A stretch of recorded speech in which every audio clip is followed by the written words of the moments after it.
At this time, I would like to invite Congressman Ed Royce, who is a member of the Financial Services Committee and a senior member of the Foreign Affairs Subcommittee on Asia.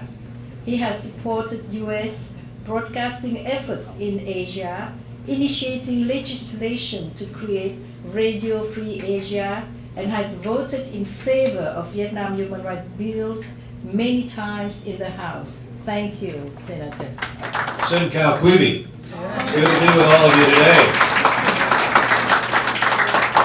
Let me start by thanking the Vietnam Human Rights Network for your diligence, for your compassion, your concern about human rights, about the fates, about the struggle for just the minimal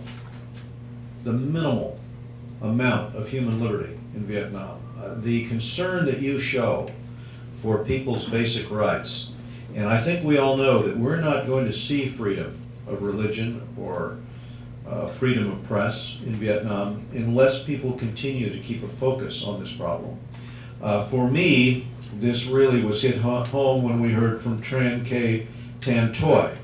And Ms. Toy was connected through video conferencing with myself and one of my colleagues, Joseph Gao, and the two of us had an opportunity to hear from her about some of the human rights abuses that are occurring right now in Vietnam, including the horrible, horrible treatment of people, the way detention is used, the lack of human rights, and especially the way in which bloggers and writers and human rights advocates are threatened and beaten and detained. And one of the reasons I feel so strongly about this is because she now has been charged by the Vietnamese government with a crime that she did not commit, allegedly hitting a man with a brick. Many of you have heard about this, right?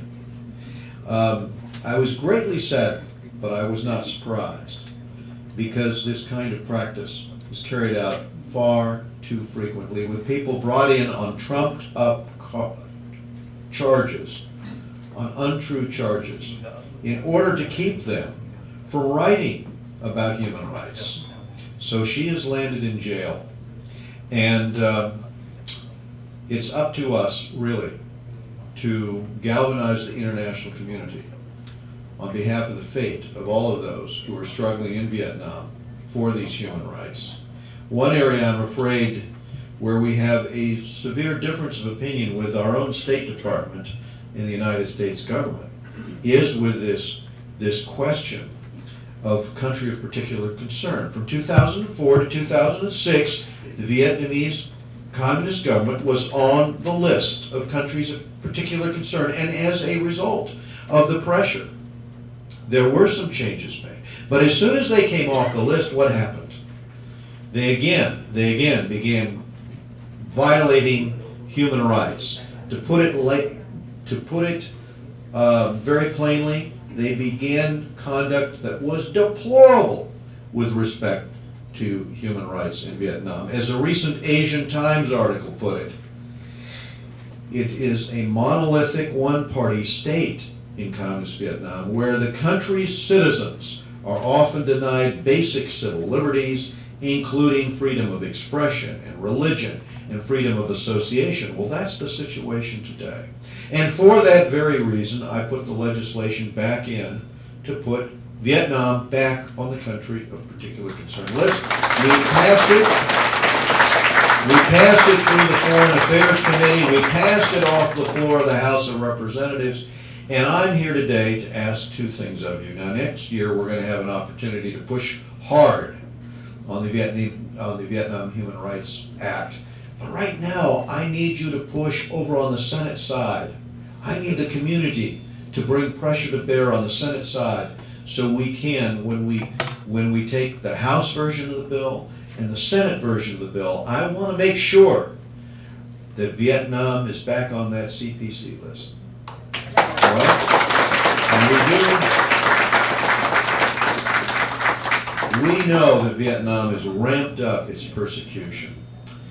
Human Rights Watch told us that in its 2009 report on religious freedom in Vietnam, I'm going to share with you what Human Rights Watch said to us in Congress. They said 2008 saw the harshest crackdown on Catholics in Vietnam in decades, which included the seizure of the land belonging to the Thai Hot Church and the use of what they called contract thugs to carry out beatings and harassment of those who were trying to practice religious freedom.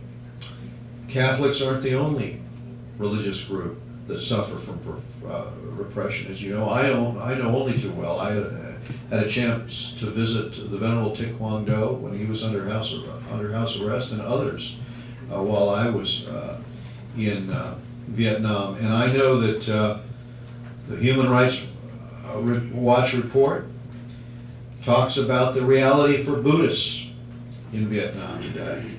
In September, the report says 300 followers of the world-renowned Buddhist monk and peace activist Thich Nhat Hanh were forcibly expelled from the Bat Na monastery. And this was followed by 100 thugs and undercover police officers armed with sticks and hammers, breaking down doors and forcibly evicting 150 monks, beating some of those monks in the process. This is the reports that we're getting from Human Rights Watch. They say 2 of the senior monks, Pap Hoi and Pap Si, are currently unaccounted for. They have been disappeared in Vietnam. Now, it is thus vital that we continue to press for Vietnam to be put back on the CPC list, and I'm going to ask each of you to contact a senator to ask them to help on this. And I'm pleased that with my colleagues' support, we have been able to get this off the floor of the House of Representatives. But Vietnam deserves to be relisted, and there are those in the Senate, unfortunately, that don't share our concern. Not many, but a few in very pivotal places. And it's imperative that we pressure the chairman of the Foreign Affairs Committee over there to let this bill go, right? And I've heard from several sources that the Senate Foreign Relations Committee chairman, is not that enthusiastic. So let's let him hear from the constituency of the people here in America that are paying attention to human rights. We have many human rights organizations represented here today. And I'll conclude by thanking each one of you for taking the time to come here, to stay engaged, to stay involved for human rights. We're very proud of the effort that's undertaken by all in the human rights movement, because we know the only way we're going to see progress is with your involvement. I'll also remind you, since I carried legislation for broadcasting into Vietnam, that it's also a way, your involvement is a way for the next generation of young people around the world to hear about freedom and to concentrate on that message. And we'll do that with those broadcasts. So continue to do what you're doing, and I appreciate very much the invitation to be with you here today. Thank you.